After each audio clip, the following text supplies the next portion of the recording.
Today we are in beautiful Puerto Vallarta here on the Discovery Princess, so I'm going to tell you about our day. I'm going to share a little bit more of our onboard experience here. Also, we're going to talk about big news coming out from MSC Cruises, as well as some interesting news from Carnival Cruise Line, and a lot more to talk about. So let's go ahead and get started.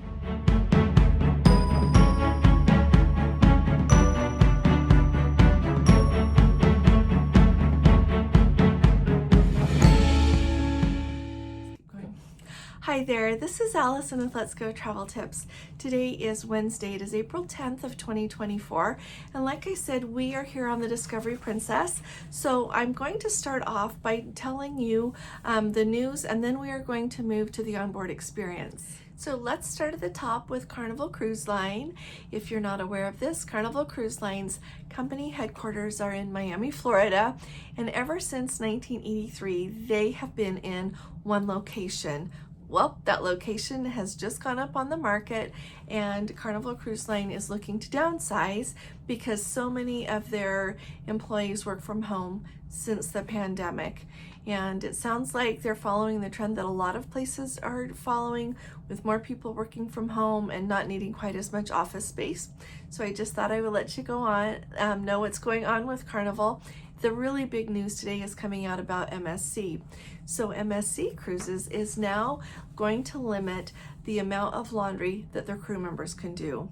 So instead of being able to wash all of your clothes when you need to wash your clothes, crew members are going to be limited to only washing 20 personal items per week. So when I was thinking about this, I thought, well, you think, even just thinking of basics with underwear, you think of socks, just the things that you use and change every single day, and then not to mention the clothes that you wear when you're during your off-duty hours.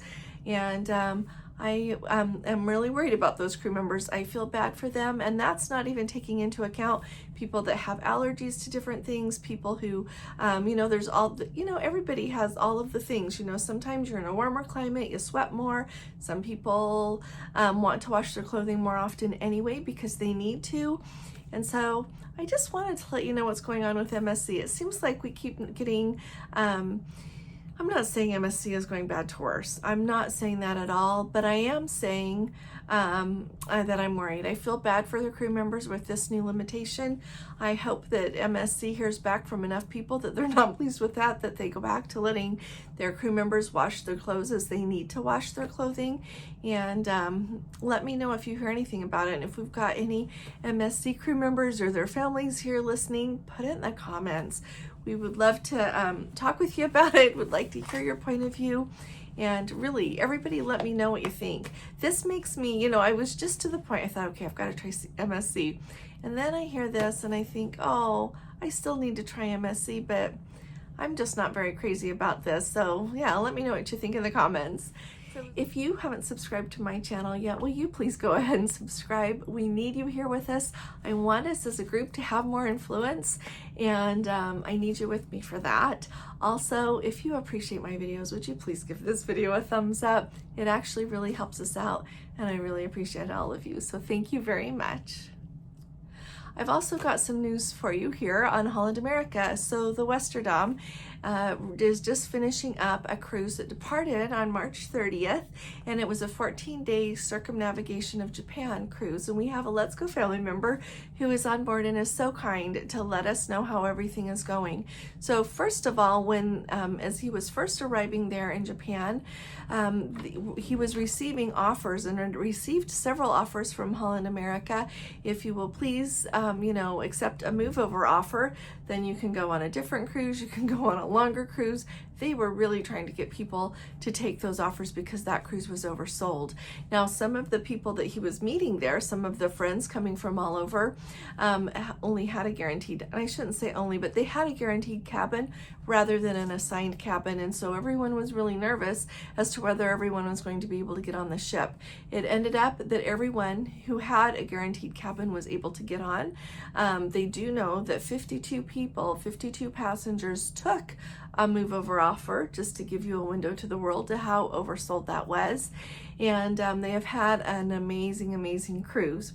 So there's a few things that I want you to think about in relation to this.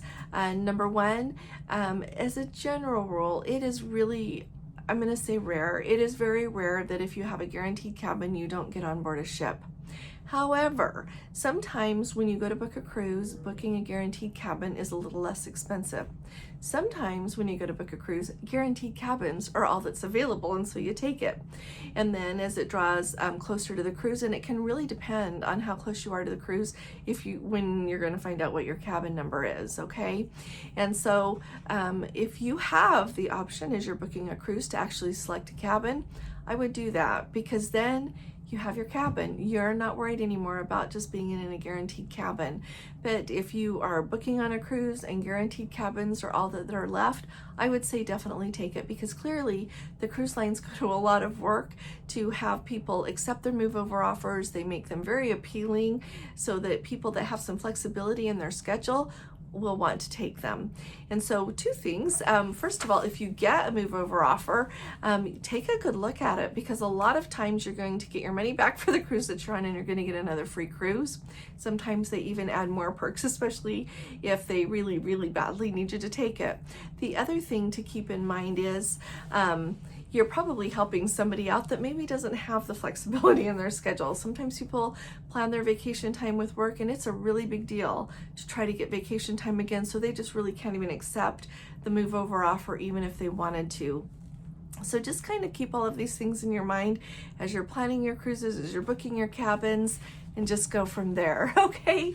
I am really happy to hear, though, that they have had such a magnificent cruise, 14-day circumnavigation of Japan. I looked over the itinerary. It is an amazing cruise. Holland America has some excellent itineraries. Princess does too, and when you see one of them, you're going to want to see if it fits in your schedule. If that's when you really want to do and you don't see it coming up again in the next little bit, you should book it and go, because some of the itineraries, they never repeat. I have seen locations on cruises before that have not come up again on other cruises in a few years. And so if you really see the places that you want to go and it works for you to go, you should book it and go. I kind of advocate for that anyway, because none of us knows what tomorrow holds as far as our personal lives go, but also we don't know what tomorrow holds as far as what they're going to be able to offer for itineraries. So when you can go, I think you should go. So I don't know how many of you have tried this spa on Discovery Princess or on another Princess ship, but I thought I would share with you some of the experience that Gordon has had here on board, and I'll bring you up to date tomorrow after I go to the salon and get my hair blow dried. I'm doing that just to compare it with how things were on the Sun Princess and let you know, but I am going to tell you my number one tip when you get on the Sun Princess is go see Mervyn in the hair salon. He is amazing. He does an excellent job with your hair, and so just putting that out there. You'll thank me later. Alrighty. Now he is going to be on there clear through the transatlantic, and I don't know where he's going to go next, but I'm keeping my eye on him so that I'll know how to be on another cruise that he is on sometime. But here on the Discovery Princess so far, before we left home, Gordon went ahead and bought a daily pass.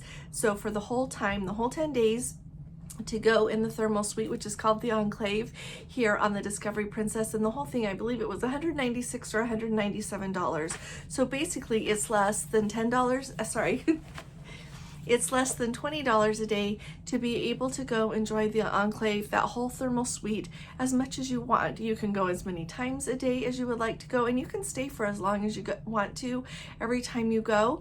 They are open until 11 or 11:30, I'm not sure, but clearly they are open late so that you can even go after dinner if you would like to. So we have done a tour of the Discovery Princess whole spa area, so we will link that video so that you can go ahead and watch it if you would like to see everything that they offer and how everything looks, because when Gordon goes, he's not videoing because people are actually using the thermal suite. So the video that we did was on embarkation day so that you didn't have to worry about intruding on anyone's personal space there. So take a look at that. But so, like I said, he has been using that and thoroughly enjoying it. He goes downstairs, so he takes the approach. He wears his swimming suit, he wears a t-shirt over it, goes down, When he gets there, he checks in. It immediately brings up his information so that they can see it. They give him a key card. Your first stop that you go to there is the dressing room. You have a locker so you can put your flip-flops that you wore down there in. You can put in your, like his shirt. He puts his shirt in there. And fun enough, those lockers lock and unlock with your medallion. So it's not like you have to keep an extra key with you or anything. So that's another reason that it's nice to have some kind of a holder when you go on a princess ship that works really well for you, to have your medallion with you if it's going to get wet, whether you're going to go swimming or if you're going to go in the thermal suite. So think about that. I'll make sure Gordon links the things that he has bought below. And so they're really inexpensive on Amazon, and you can also buy them when you're on board a princess ship, and they're not expensive there either. So anyway, once you get done there, then you can use anything in the thermal suite that you want to use. They have a big pool like jacuzzi, so you can push the button and the jets turn on. And so he likes to kind of do things, like all the jets turn on when you push the button, but you can kind of move around in the water a little bit for where you want the jets to hit. Like if you want it to more like your feet or your legs or your neck, you just kind of move around. Of course, it's on a timer, but if it ends and you're not done, you just push the button again. When he has gone before, there have been times that there have been several people there to just maybe one or two other people, but he said it's not ever been overly crowded, and he has gone early in the day, he's gone in the middle of the day, and he has gone in the evening. Along with that, so they've got that jacuzzi pool area there, but they also have those heated tile beds that you can lay on to relax. They have a steam room, they've got a sauna, they've got it set up really nicely so that you can just enjoy the whole area there. So as we have been here on the Discovery Princess, we are on the Mexican Riviera. Today we're in Puerto Vallarta. So I wanted to tell you a few things here about Puerto Vallarta that will maybe help you, and then we're going to talk about the dining room for just a few minutes, okay? So let's start at the top with the things that you can do in here in Puerto Vallarta. I wanted to let you know that, of course, we all know that you can book an excursion through the ship. You can book it through places like Shore Excursion Group, Fight, or there's all of these places that you can book an excursion if you know what you want to do and you want to go with an organized tour.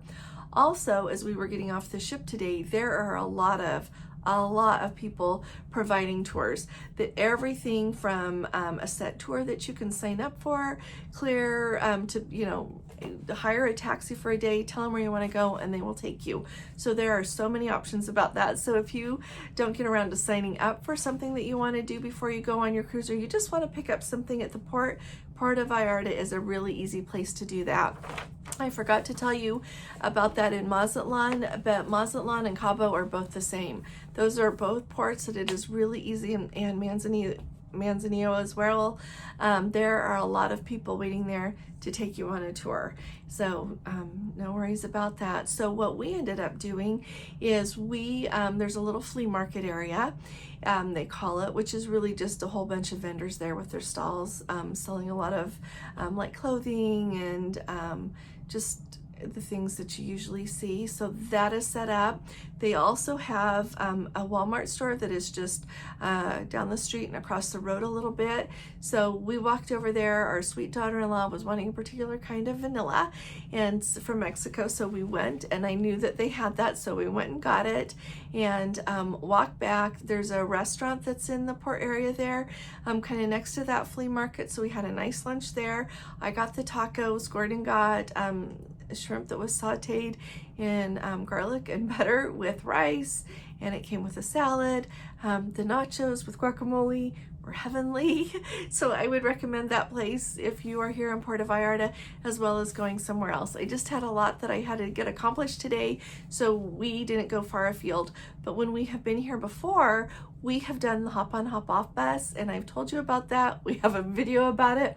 That was one of my funnest days in a port, and they do a really good job here. They did an excellent job on that hop-on, hop-off bus. We thoroughly, like I said, we thoroughly enjoyed it. So I can highly recommend the hop-on, hop-off bus here in Puerto Vallarta. We've got Let's Go family members in our group who went on the hop-on, hop-off in Mazatlan.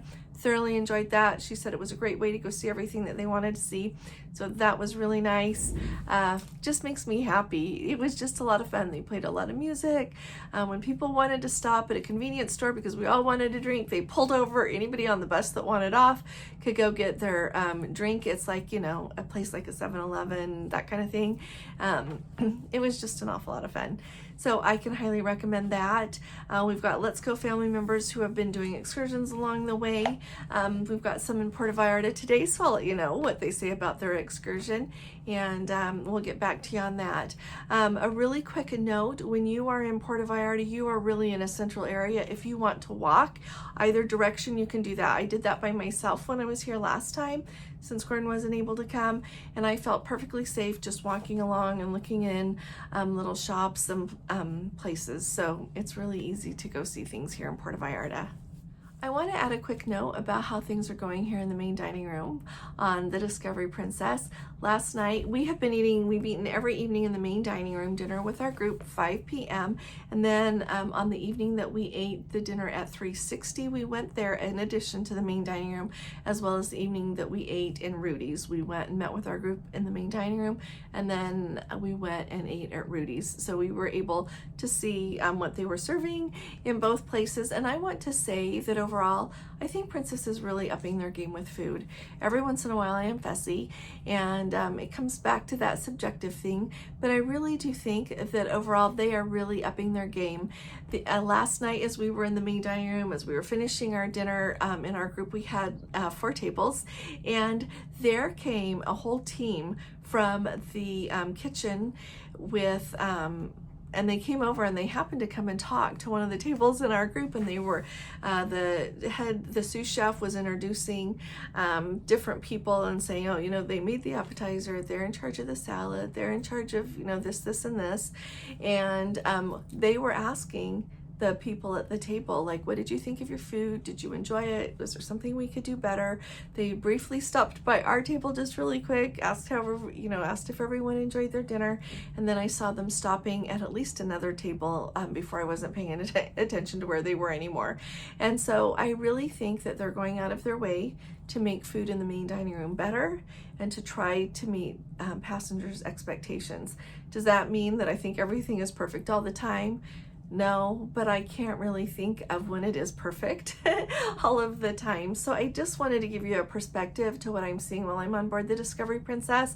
I still stand by saying that 360 was excellent, and that video is coming when I get home and Gordon's got time to edit everything in. But also Rudy's, 5 out of 5. We thoroughly enjoyed that. I've talked to other guests on board, both in our group as well as some other people we've had the pleasure of meeting, and everyone is really enjoying Rudy's. So I think if you were thinking of trying it, you should give it a try. If you weren't thinking of trying it, you might want to think about it because it was really good. And today I want to end with something kind of that is just a little bit of perspective for all of you. I want to remind you, as I have been I'm really happy that I have been reminded of it on this trip, that truly travel changes you. It changes not only your perspective, it opens your eyes to things that you have never seen before. It presents opportunities that you would not have in any other way. And it makes life better because of the people that you meet, because of the beautiful places that you see, and all of the experiences that you have. I know that this cruise has been extra special because it was the Eclipse cruise. We have a remarkable group of Let's Go family members on board with us, and then we have that spectacular Eclipse. And these are days that will never be repeated, but you know what? That's how all of travel is. There are always days as you go along that will never be repeated. And I just want to tell you that I'm really grateful to all of you for being here with me. I really look forward to hearing from you in the comments, and I would like to hear some of the things that you have enjoyed most about your travel experiences, some things that you have learned, and we will talk about that a little bit more in depth. But it's really such a gift, an extraordinary gift, and we are so very blessed to be able to travel.